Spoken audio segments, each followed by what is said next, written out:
middle adulthood, crisis or epiphany.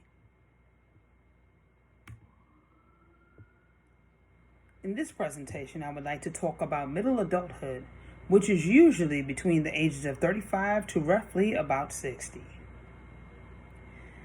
It is during this time of middle adulthood that many adults get epiphanies about their lives. Some of them go through crises, some of them discover new talents, and many of them go through the different life changes such as marriage, divorce, the transition of a parent, or even a change in career. But how do we honestly develop during this age or continue to develop different skills?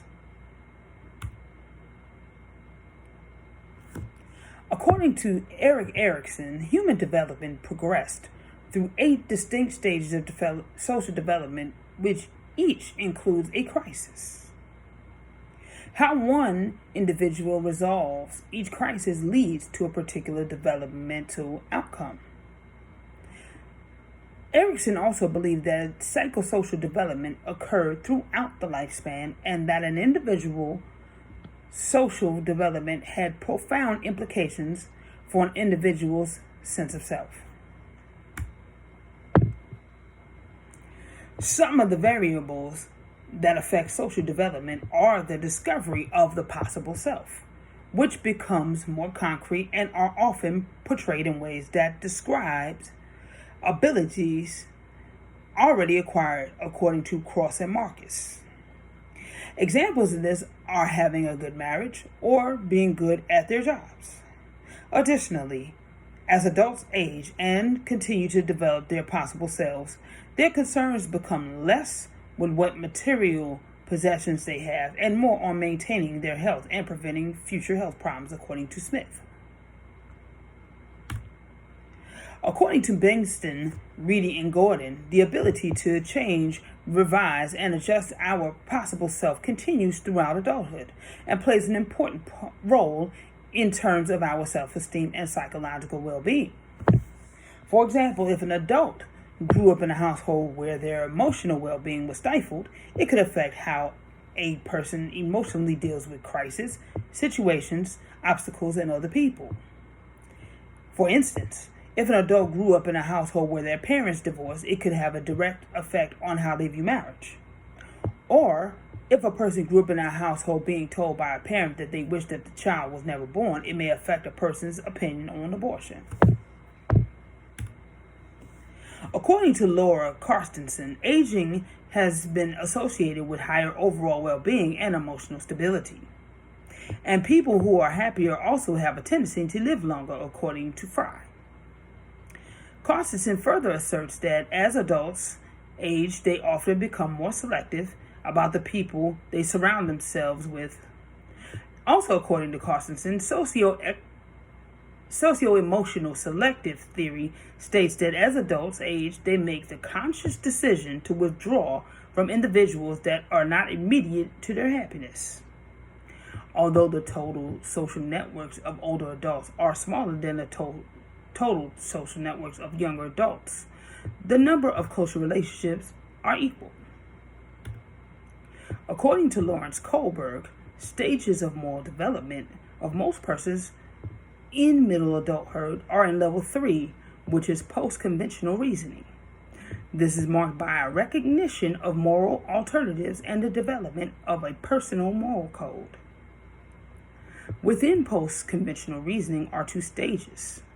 Stage 5, which is social contract and individual rights, and Stage 6, which is universal ethical principles. Stage 5, which is social contract and individual rights, indicate behaviors based on beliefs that principles and rights transcend the law. Examples of these individual rights are opinions regarding same-sex marriage, abortion, women's rights, and civil rights. Stage 6, which is universal ethical principles, touch on behaviors based on universal codes of conduct and human rights. Examples are the right to vote, the right to housing, the right to an education, and the right to employment. The majority of adults in middle adulthood are between the stages of generativity or stagnation. Those persons operating under generativity are motivated to contribute to the well-being of future generations, whether that be their children, nieces, nephews, or any other younger generation. Persons operating under stagnation are usually focused on a narrow self-interest without the concern for the good of others. Persons enduring midlife crisis are often stuck between generativity and stagnation. Whether a person operates under generativity or stagnation often has to do with their relationship with their siblings, if they have them, with their parents, with other family members, and often the satisfaction of their employment. Persons of middle adulthood become more concrete in their personal selves. They seek happiness outside of material possessions and are more concerned about maintaining their health, whether that is physical, emotional, or mental health. Persons of middle adulthood have the ability to change and adjust themselves to boost their self-esteem and psychological well-being. Persons of middle adulthood who have a close relationship and bonds with their siblings tend to live longer lives. So to evaluate and advise persons of middle adulthood, which includes my personal age range, I would encourage them to continue to maintain those friendships and bonds, or to develop them if they do not exist. Continue seeking happiness over material things, and to continue putting your health as a priority in every aspect.